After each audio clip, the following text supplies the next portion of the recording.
मन का ना स्थिर होना और मन का स्थिर होना, इस भेद को समझना चाहिए। जीवन में सबसे बड़ी बात है मन वश में होना। लोगों को बाह्य उपलब्धियों पर ध्यान है, आंतर उपलब्धि पर ध्यान नहीं। बाहरी उपलब्धियां देखने में आती हैं, बड़ा मकान बना है, बड़ा परिसर है, बड़ी गाड़ी दरवाजे पर खड़ी है, बाल बच्चे ज़्यादा हैं, धन दौलत खूब है, मान बढ़ाई पद प्रतिष्ठा है, महाराज जी का भी बहुत बड़ा आश्रम है, बहुत चेले हैं, बड़ा प्रचार है, बड़ा नाम है, ये सब देखने में आता है। इसलिए इसी की साध लोगों के मन में होती, ऐसा मेरा होता। ये रजोगुण विवृत्ति अविद्या अज्ञान का फल है। असली ऐश्वर्य भीतर है। ये तो बाहर की सब बात ही। शब्द हमारा आदि का, पल पल करहु याद, अंत फलेगी माहली, ऊपर की सब बात ही। साहब कहते हैं हमारा शब्द, हमारा उपदेश आदि का, मूल का, आत्मा का परिचायक है। पल पल आत्मस्मरण में रहो तो इसका फल होगा माहली, तुम महल में हो जाओगे, अपने आनंद भवन में हो जाओगे। ऊपर की सब बात ही, ऊपर की तो सब बात व्यर्थ है। जवानी क्षणिक, सौंदर्य क्षणिक, मान क्षणिक, प्रतिष्ठा क्षणिक, गुरु आई और मान बढ़ाई, रिद्ध सिद्ध सब जात न साई, या में सकल जगत अरजाना, काल कला को मर्म न जाना। तो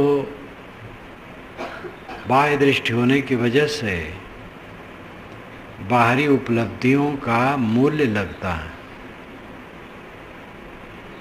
जब ज्ञान द्वारा, गुरु उपदेश द्वारा बात समझ में आए कि आंतरिक ऐश्वर्य मुख्य है,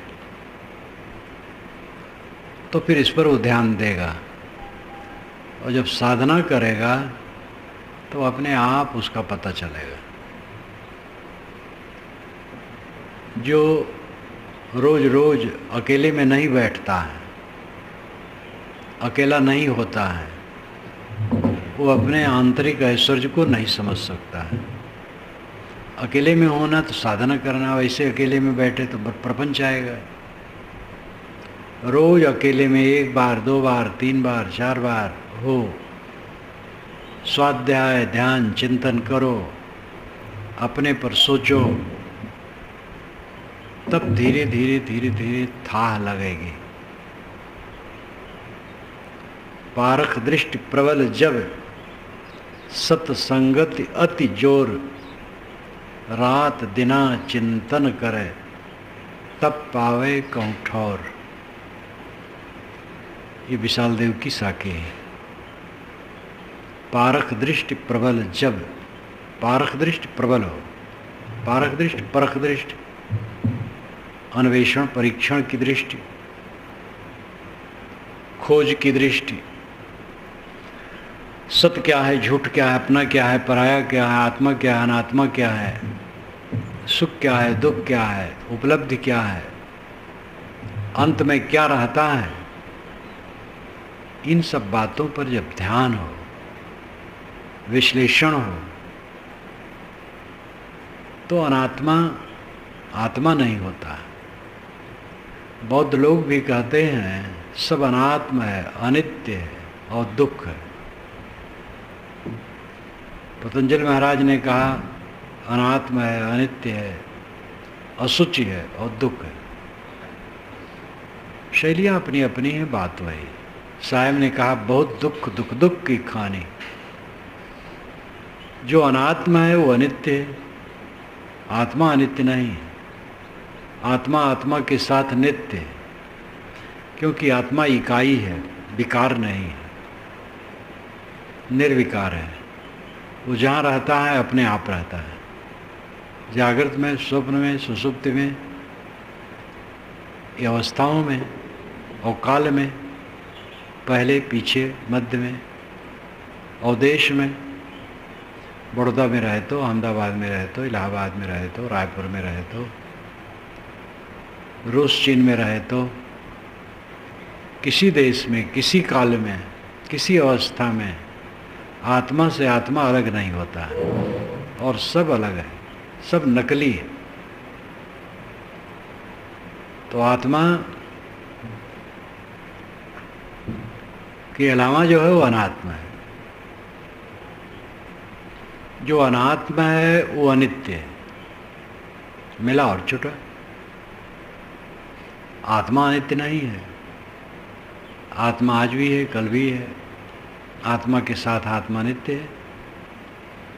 जैसे इस जीवन में अनुभव करते हैं कि आज से 50 वर्ष पूर्व भी मैं था, वैसे इस जीवन के पहले भी था, इस जीवन के बाद भी रहेगा। जो नहीं होता वो कहाँ से आता, और जो है वो नहीं कैसे हो जाएगा। ये तो वैज्ञानिक तथ्य है कि सत असत नहीं होता और सत सत नहीं होता।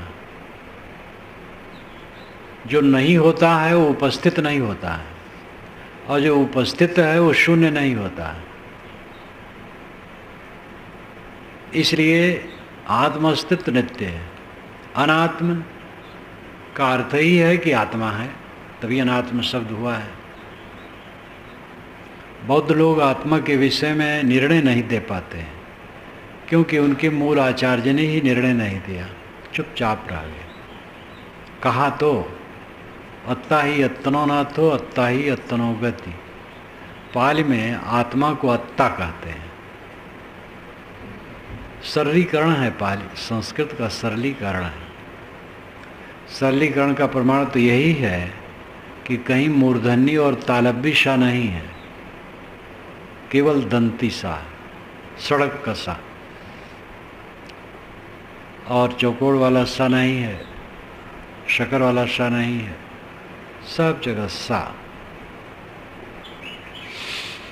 और संधि बहुत कम है। संस्कृत में बहुत संधि होती है, यहाँ तक कि कोई कोई पूरी पंक्ति एक ही संधि में। साणाचार्य के ऋग्वेद और अथर्ववेद के सारे मंत्र एक पंक्ति एक संधि में है। लेकिन उनकी कृपा यह है कि चाहे किसी मंत्र का उन्होंने अर्थ न किया हो, पदच्छेद जरूर कर दिया है। अथर्ववेद के बहुत सारे मंत्रों का अर्थ उन्होंने नहीं किया है। सूक्त की शुरू में भूमिका लिख दी है, उसके विषय में प्रस्तावना दे दी है। वे सरल समझे हैं, इसलिए कहीं कहीं नहीं लिखे हैं, लेकिन सारे मंत्रों का पदच्छेद कर दिया है, संधि को तोड़ के अलग अलग कर दिया, और बहुत वैज्ञानिक पदच्छेद है। ये पदच्छेद वो अपने पंडितों से भी करवा सकते होंगे। जो अच्छा व्याकरण जानता हो वो पदच्छेद का काम कर सकता है। खुद किए हो या किसी पंडित से करवाए, भाष तो खुद किए। पदच्छेद कोई बड़ी बात नहीं, किल काटा जाने, शब्दों को तोड़ तोड़ के अलग कर दे।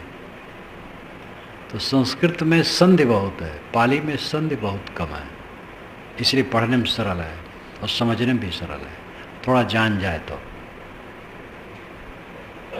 तो आत्मा को अत्ता कहते हैं। अत्ता ही अत्तनो नाथो, आत्मा ही आत्मा का स्वामी है। अत्ता ही अत्तनो गति, आत्मा ही आत्मा की गति है, प्राप्ति। गति कहते हैं प्राप्ति को, गति कहते हैं गमन को, गति कहते हैं ज्ञान को। यहाँ है गति, प्राप्ति। आत्मा ही आत्मा का प्राप्तव्य है।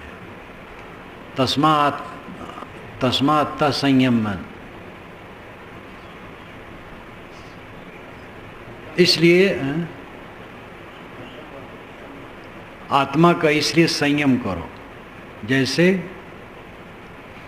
भद्दम अश्रम व वाणिज्यो। व्यापारी अपने घोड़े को साध लेता है, ऐसे अपने को साध लो।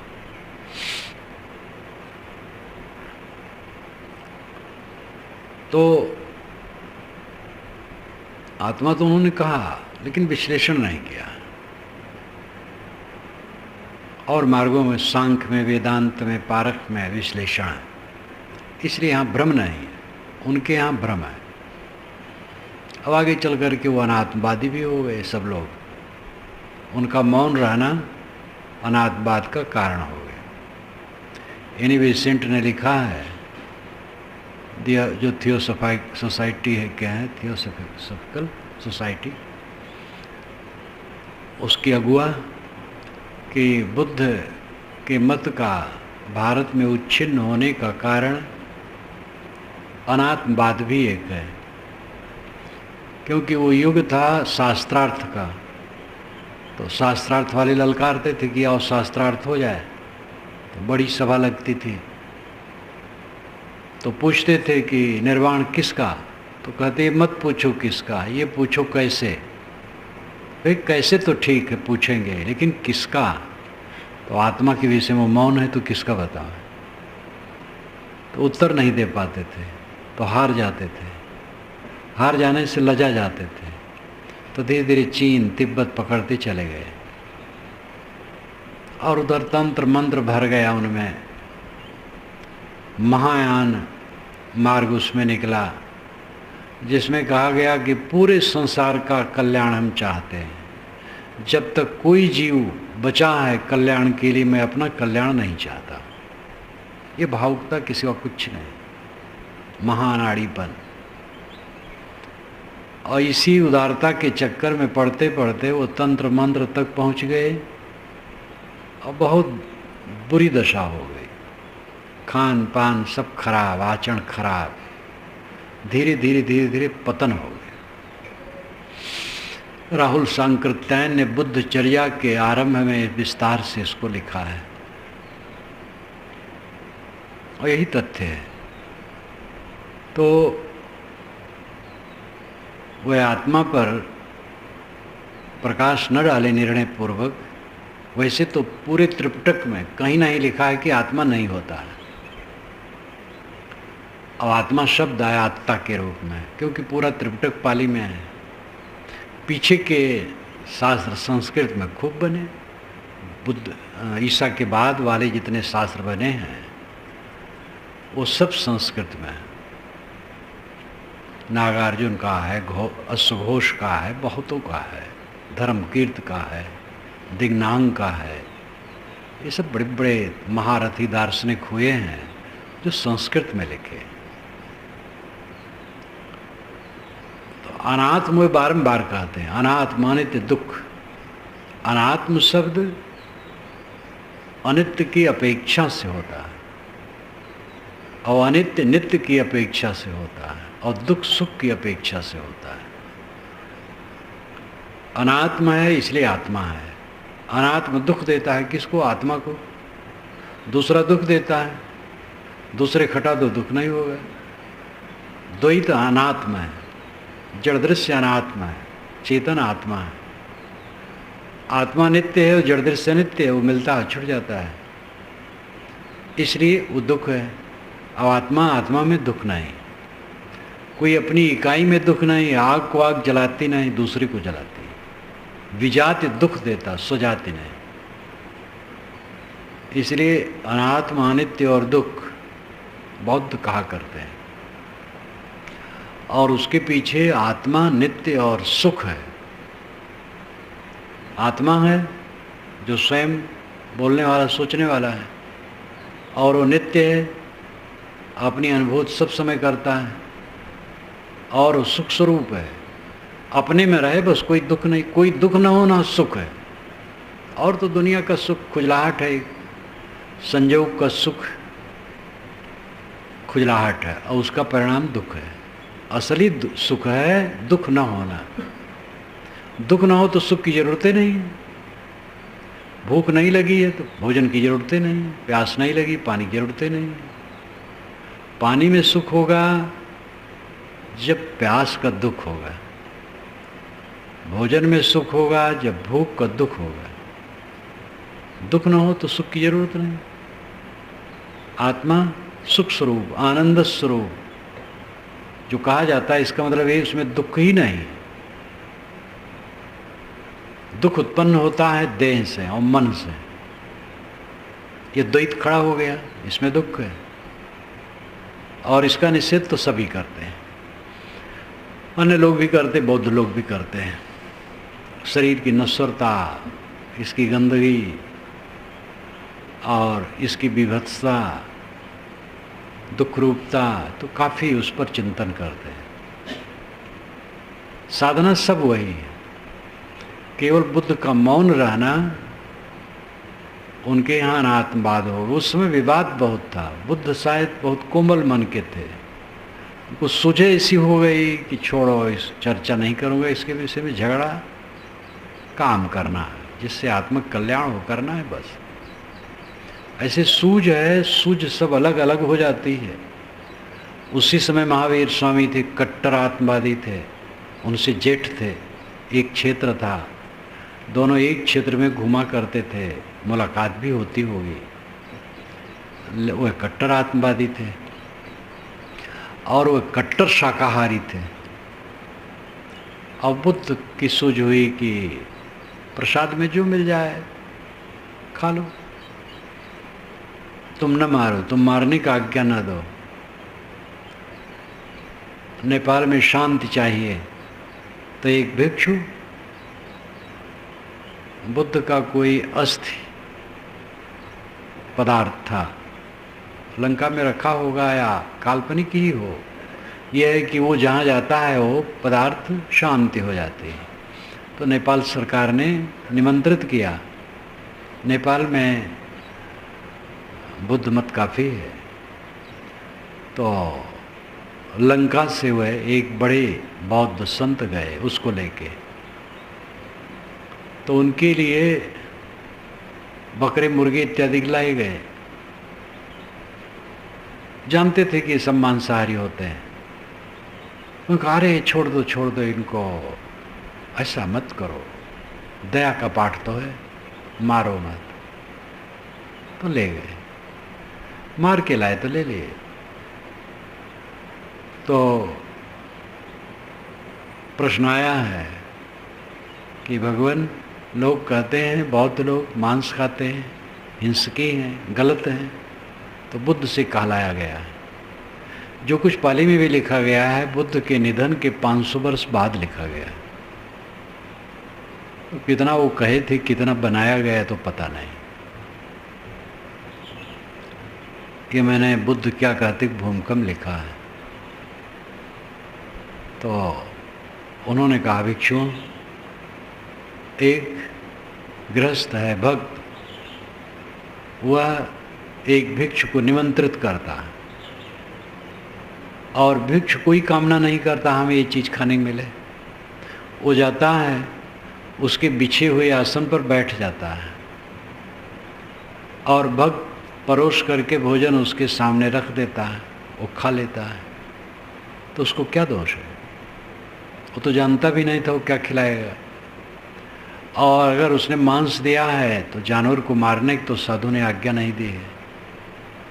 अब जो सहज मिल गया खा ले, उसको क्या दोष है? इसको बड़े विधान पूर्वक लिखा गया है। उनकी शायरी ऐसी है बौद्धों की, लेखकों की, कि वही शायरी हर जगह लिखते, थोड़े थोड़े में बिल्कुल पूरा कुल लिखते हैं।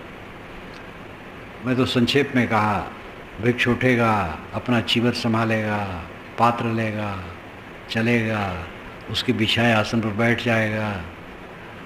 इसीलिए अनुवादक लोग कई जगह डांट करके अनुवाद करते, वही बात है, तब उसको छोड़ देते हैं और ख़ास बात जो परिवर्तित है वो लिखते हैं। ये बौद्ध शैली है। तो उनके मुख से समाधान करवाया गया है। देवदत्त ने इसका विरोध किया था, तो देवदत्त का हृदय तो दूषित था और उसने 5 बातें रखी थी कि ये गलत है, इसका शोधन हो। भिक्षु गांव में न जाए, निमंत्रित भोजन न करें, भिक्षा का भोजन करें, और निर्मित मकान में न रहें, पेड़ के नीचे रहें या जंगल में झोपड़ी में रहें, मांस न खाएं, और कपड़ा ऐसे भक्तों को दिया हुआ न पहने, चीधी बटोर करके धो करके उसे चीवर से लें। और एक बात और कुछ है, मैंने लिखा है कहीं, तो ये सब तो उसका इसमें अच्छाई भी है, जैसे मांस न खाना, लेकिन विद्रोह पैदा करना था उसका। मानती चाहता था, नहीं मिली तो विद्रोह किया, उसका फल भी उसको बुरा हुआ, लेकिन वो भी ज़बरदस्त था। उसका मार्ग बहुत दिनों तक चला है। हुएन-सांग जब भारत आए हैं तो बुद्ध के निधन के 1200-1300 वर्ष बाद आए, 1200 वर्ष बाद आए हैं। कितना होगा? तो 14वीं सदी में आए हैं, 6, 5, 1100 वर्ष के बाद आए हैं। और उन्होंने देवदत्त की शाखा के साधुओं का मठ देखे हैं और लिखा है कि वो दूध से बनी वस्तुएं भी नहीं खाते हैं। वो प्रतिक्रिया में और पड़ गए, वो मांस खाते तो हम दूध भी नहीं खाएंगे। तो दूध से बनी वस्तुएं भी वो नहीं खाते थे। इस प्रकार देवदत्त की शाखा काफ़ी चली, पता नहीं अब कहीं हो तो हो भी सकता है। तो इस प्रकार मैं कह रहा था कि आत्मा आत्मा का अर्थ है स्वयं। मन क्यों नहीं ठहरता? रजोगुण भरा है, मन में रजोगुण है। तम गुण से आलस्य, नींद के समय नींद आना तो ठीक है, बाकी समय निद्राल जैसे रहना, अस्तंभ जैसे, कुछ करने की इच्छा ना होना, आलसी बने पड़ा रहना, क्रोध, भोग की इच्छा बहुत होना लेकिन काम करने की इच्छा ना होना, ये तमगुण है। रजगुण है भोग की इच्छा होना लेकिन परिश्रमी होना, मेहनती होना, जागरूक होना, अपने काम में जो अपना लक्ष्य है उसमें खूब तत्पर होना, लेकिन ऐश्वर्य की इच्छा रखना, चकर मकर की इच्छा रखना, ये रजगुण है। सतगुण है जीवन गुजर के लिए ख्याल रखना और भोगों का त्याग करना, संतोष रखना, अपने काम में तो तत्पर रहना, चंचल न रहना, ये सतगुण। तो रजगुण अधिक होने की वजह से मन स्थिर नहीं रहता। और जीवन में मुख्य बात मन है। मन जिसका स्थिर है धन्य है, और अपने करने से होगा। साधना भी जो मैं बताता हूँ कि साक्षी भाव, मजे हुए साधक के लिए साक्षी भाव की जरूरत नहीं रहती। बैठा और मन शांत, कुछ सोचता ही नहीं, चाहे वो लेटा भी हो उधर ध्यान दे तो नहीं कुछ सोचेगा, बैठे नहीं ध्यान देगा, चलने में नहीं बनेगा। चलने में विचार तो रहता है, निर्मल है, अनासक्त है, लेकिन निर्विकल्प चलने में नहीं होगा। बैठ के होगा या लेटे होगा। लेटे में नींद आने का भय रहता है। नींद के समय, सोने के समय हो और कुछ न सोचा जाए, नींद जल्दी आ जाएगी, अच्छा है। लेकिन ध्यान के लिए तो नींद ठीक नहीं है। तो परिपक्व साधक तो ध्यान देता है कि मन शांत होना चाहिए, बस शांत, साक्षी भाव की जरूरत नहीं, दृष्टा होने की जरूरत नहीं, दृश्य ही लुप्त, निर्विकल्प। लेकिन ये परम शक्ति का फल है। जब खूब अभ्यास और वैराग बढ़ जाता है तभी होता है। कोई भी कर सकता है, यही जीवन का फल है। अडोल, अचल, निर्मल। रजगुण अधिक है इसलिए चित्त स्थिर नहीं होता है। रजगुण को घटाना चाहिए और उसका सांगोपांग उपाय करना चाहिए, अंग उप अंग, खान पान, देखना सुनना, लेना देना, व्यवहार बर्ताव, सब में संयम करना चाहिए, तब काम होता है। खान पान सात्विक रखो, सादा भोजन, सुपाच्य भोजन, संतुलित भोजन। जीव की लालच में न पड़ो। भूल हो जाए तो फिर वैसा न दोहराओ। रोज रोज खाना है, भूल कभी हो सकती है, तो फिर आगे सावधान हो जाओ। संतुलित खाना, सात्विक खाना, सुपाच्य खाना, लेन देन में ईमानदार रहना, विवादी न रहना, दूसरे को दोष न देना। साधक का मन साधना में बैठा और मन स्थिर नहीं होता, सोचता है। एक तो साथ सोचना होता, जो कुछ ख्याल है वही सोच रहा है, और एक गांठों वाला सोच होता है, वो कठिन होता है। किसी ने हमारी बुराई की है, निंदा की है, नुकसान पहुंचाया है, सभा में मेरा अपमान किया है, तो ये जबरदस्त गांठ हो जाती है। या कोई हमारा बहुत प्यारा है, तो दूसरी गांठ है मोह।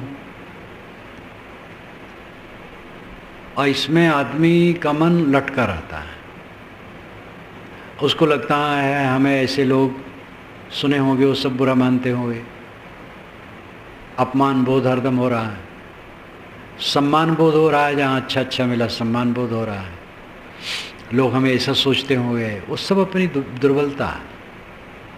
कोई क्या सोचता है इसकी कोई कीमत ही नहीं, कीमत है हम क्या सोचते हैं। पूरी दुनिया हमारा तिरस्कार करता हो और सभी लोग सोचते हो बहुत खराब आदमी, तो उसमें कुछ फर्क नहीं पड़ता। और सभी लोग सोचते हो जीवन मुक्त है, तो भी फर्क नहीं पड़े, कोई लाभ नहीं होगा उससे। कोई क्या सोचता है, ये जो सोचता रहेगा उसका मन क्या स्थिर होगा।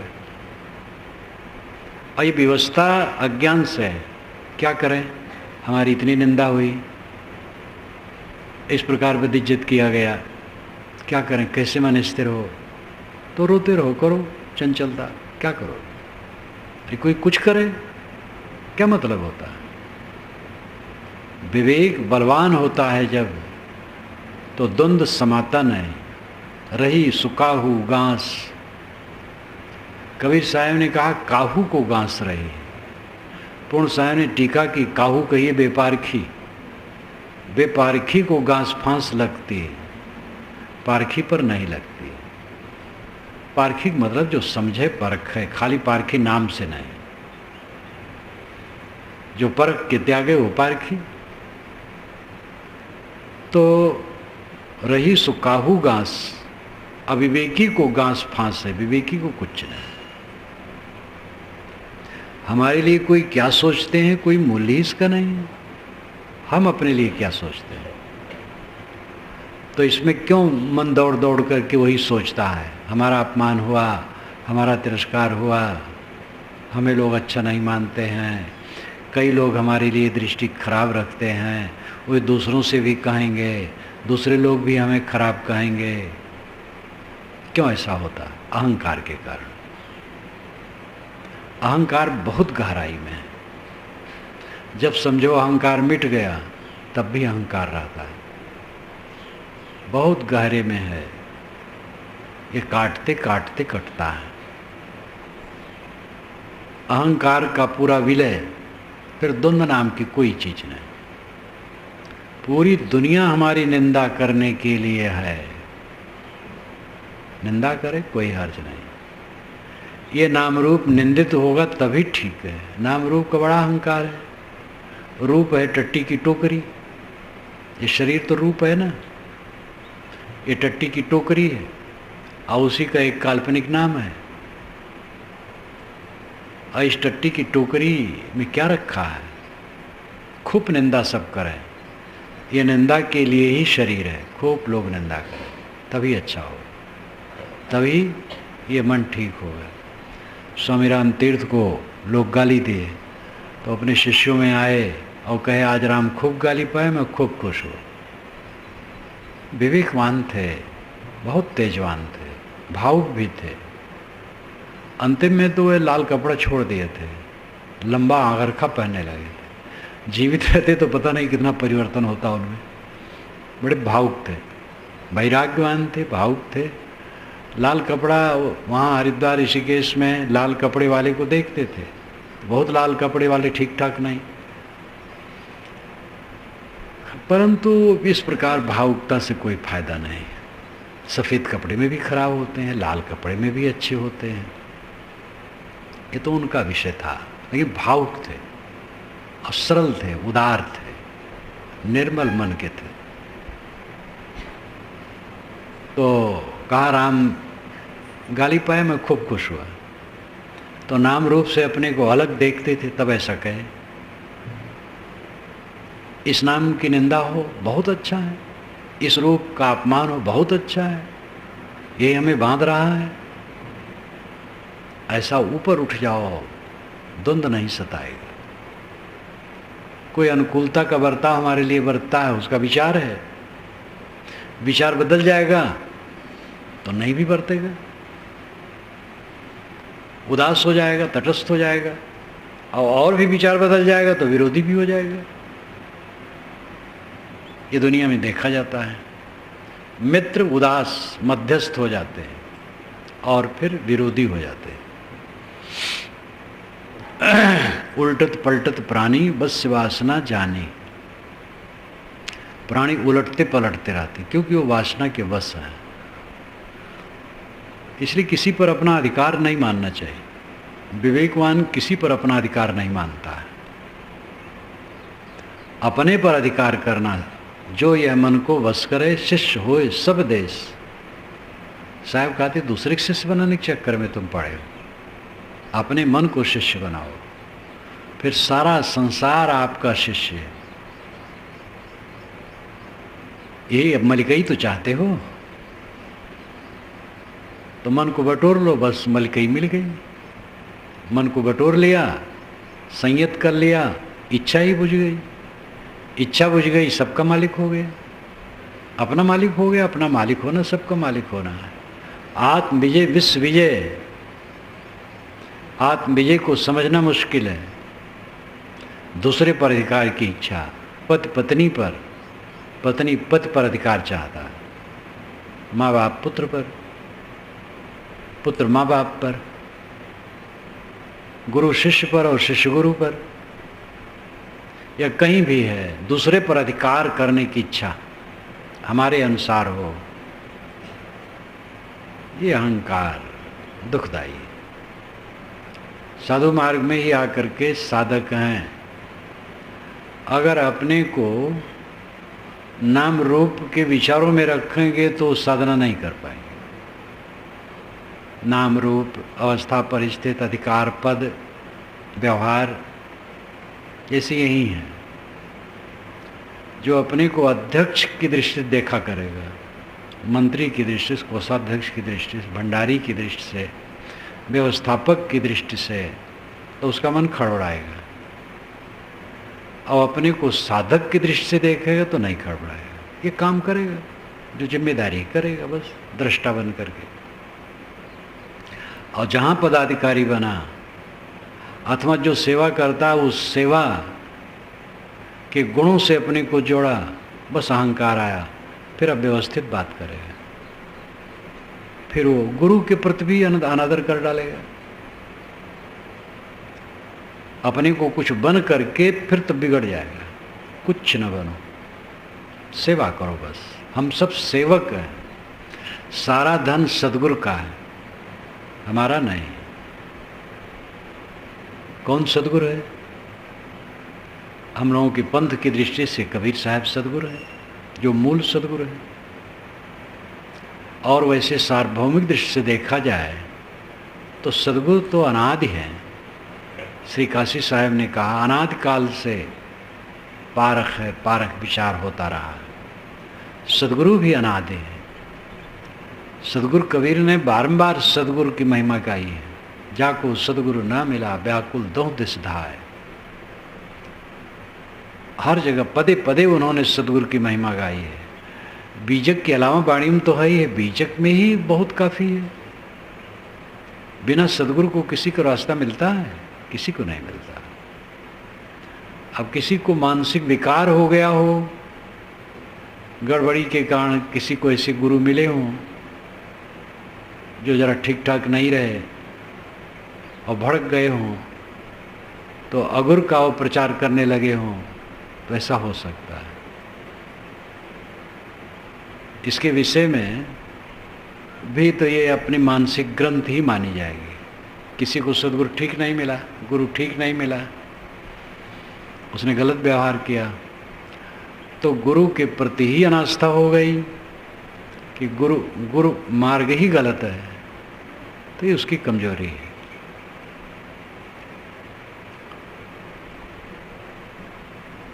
सद्गुरु का महत्व है, बिना सद्गुरु के रास्ता कोई दिखा नहीं। अहंकार तो होता है, हम तो सब जान गए। अरे जान तुम क्या गए, हाथ में वस्तु हो कोई बतावे ना तो उसका परिचय नहीं होगा। पूरी सत्ता ही गुरु बन जाती है। कितने कितने लोगों से हम जानते हैं। एक सद्गुरु होता है जिसके संरक्षण में, बोध में पूरा जीवन बीतता है।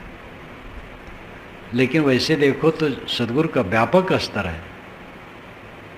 गुरु अनेक हैं, सद्गुरु एक है, ये कह सकते हो। तो सद्गुरु व्यक्तित्व रूप से घुल करके मिशन बन जाता है। मिशन ही सद्गुरु है।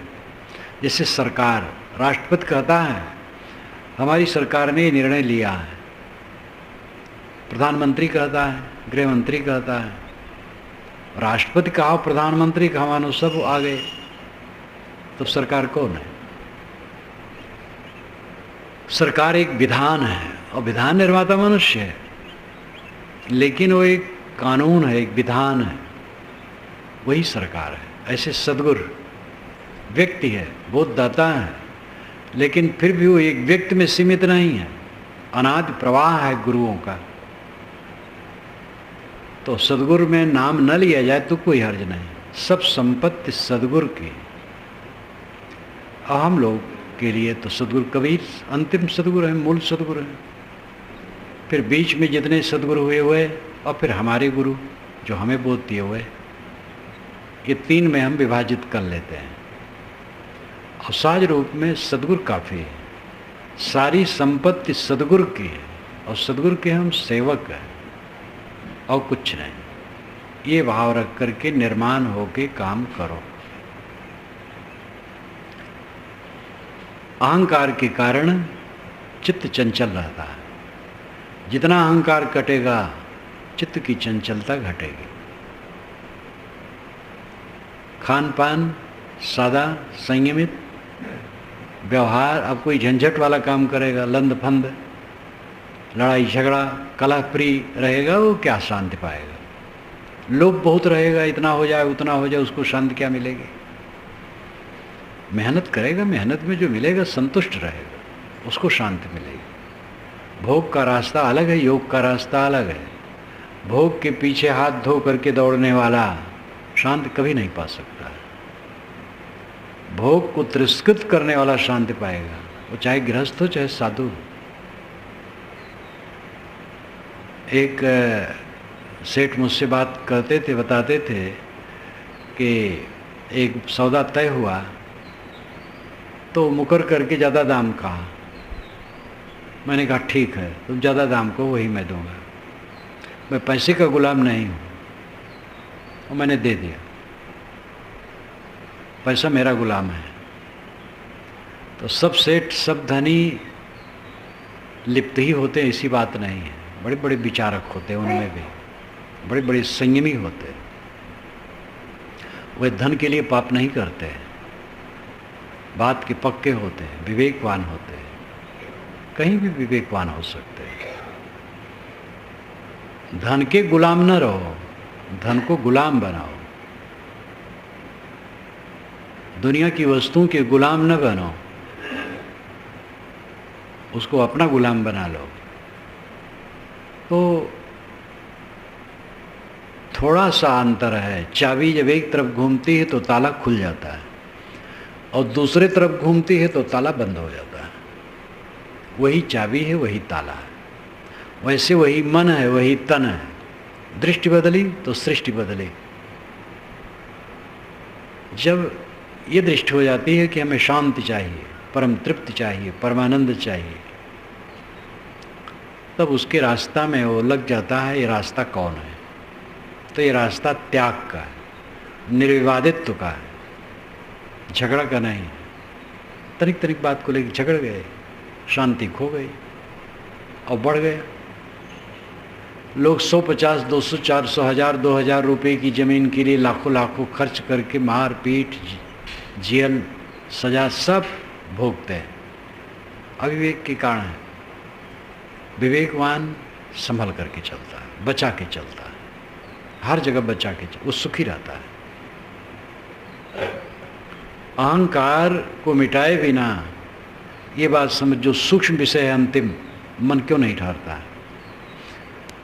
हमें बहुत लोग बुरा मानते हैं, सब सोचते होंगे बड़े बुरे हैं। अब बार बार वही हो रहा है, बुरे समझते होंगे, बुरे समझते होंगे। अब हमारे बड़े प्रेमी हैं, बड़े सेवक हैं, हमें हाथों में लिए रहते हैं, सिंपल का। तो ये मोह और बैर, राग और द्वेष, ये अहंकार के कारण है। हमें कोई नहीं बुरा कह रहा है, कोई भला नहीं कर रहा, अब कहा आ रहा है उसका कोई मूल्य नहीं, सब सपना है। जितना अध्यास टूटेगा, दृश्य के प्रति अभाव होगा, सारी स्वप्नवत्ता समझ में आएगी, उतना अहंकार टूटेगा। जितना अहंकार टूटेगा उतनी आसक्ति टूटेगी, और उतना चित्त स्थिर होने में सरलता होती चली जाएगी।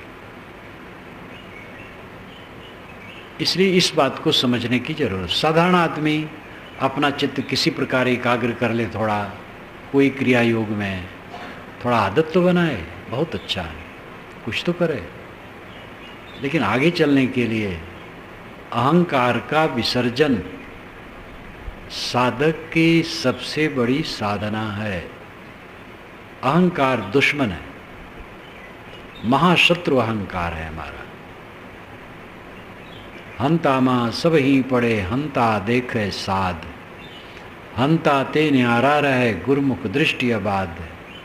श्री रामराज साहब ने कहा, सारा संसार अहंकार में पड़ा है। जो अपने अहंकार को देखे वो साधु है। और हंता ते न्यारा रहे, अहंकार से अलग रहे, गुरमुख दृष्टि आबाद, गुरमुख दृष्टि से रहे तो बाधा रहित रहेगा, विनम्र रहे, सिर झुका के चले। अहंकार छोड़ दो, सब जगह सुख है। अहंकार करोगे, आपका साथी आपको पसंद नहीं करेगा, आपका लड़का आपको पसंद नहीं करेगा, आपका शिष्य आपको पसंद नहीं करेगा। अपना अहंकार तो प्यारा रहता है, दूसरे का अहंकार प्यारा किसी का नहीं रहता है। अपना अहंकार छोड़ो, शीतल हो जाओ। ये समझ लो कि कोई हमारे लिए कुछ कहता रहे, कुछ फर्क नहीं पड़ेगा। हमारा मन शांत रहे, बस वैकुंठवास है, परमानंद है। कोई क्या हमारे लिए सोचता, सोचने दो, क्या फर्क पड़ता, चाहे जो सोचे। किसी के सोचने से हमारा हानि लाभ क्या है? हमारे सोचने से हमारा हानि लाभ है। हम ऐसा सोचें जो सही हो, और फिर न सोचने की स्थिति में जाएं, शांत। तो मेरे कथन का मुद्दा रहा कि मन क्यों नहीं ठहरता है, और क्यों ठहरता है? रजोगुण है, अहंकार है, इसलिए मन ठहरता नहीं। क्यों ठहरता है? रजोगुण शांत हो जाता है, अहंकार शांत हो जाता है तो ठहरता है। रजोगुण ऐश्वर्य चाहता है, सतोगुण ऐश्वर्य नहीं चाहता है। जहाँ ऐश्वर्य चाहोगे चित्त नहीं ठहरेगा। ऐश्वर्य चाहोगे, अहंकार तो उसमें विद्यमान है, वो तो ऐसा सांप है कि हद है। रजोगुण और अहंकार एक दोनों से जुड़े हुए हैं। जितना अहंकार मिटेगा रजोगुण मिटेगा, जितना रजोगुण मिटेगा अहंकार मिटेगा, और जितना ही मिटेंगे चित्त शांत होगा। शांत चित्त व्यक्ति धन्य है। और ये काम सबको करना चाहिए। यही काम करने वाले कम है। जिनको सूझ हो धन्य, सूझ तो हुई, फिर लगे तो घबराए कोई ना। ध्यान में भी ध्यान दो, नींद न आवे, तंद्रा न आवे। तंद्रा है सपना जैसे होने लगना, और नींद सो जाना ये नहीं होना चाहिए। पूरा जागृत रहो और अपनी साधना में रहो। यही सोच के बैठो कि शरीर अस्थि पंजर है, हड्डी का ठाट है, टट्टी पेशाब भरी है, मैं शुद्ध चेतन हूँ। इसी भावाकार में रहो। महासमाधि है। देह की असत्यता, अपवित्रता, अपनी पवित्रता का फर्क, इसको सोचे महासमाधि है। जब साधना में लगोगे तो नए नए अनुभव होंगे। जो कुछ काम करो जम के करो, एकाग्र होके करो, दृढ़ होके करो, लालसा से करो। बिन शौक फकीरी मिट्टी है, बिना शौक के फकीरी भी मिट्टी है। फकीरी का शौक होना चाहिए। फकीरी के शौक का अर्थ है कि फकीरी के विरुद्ध जो हो उसका त्याग करना। तो चित्त क्यों स्थिर नहीं होता और क्यों स्थिर होता है, इस समय के विचार का ये मुद्दा। और उसका उत्तर यही है कि चित्त स्थिर इसलिए नहीं होता है क्योंकि रजोगुण है, अहंकार है, और उसमें तमाम शाखाएं। हमें लोग क्या सोचते होंगे, हमें उन्होंने ऐसा कह दिया, वैसा कह दिया, मार दुखाए हैं। किसको कह दिया? नाम को कह दिया। नाम झूठ है, रूप झूठ है। कह दिया। कोई गलती है अपने में तो सुधार लो, नहीं गलती तो कहने दो। कोई सत्कार कर दिया, उसका मन है, इससे ऊपर उठो, तब चित्त स्थिर होगा, शांत होगा।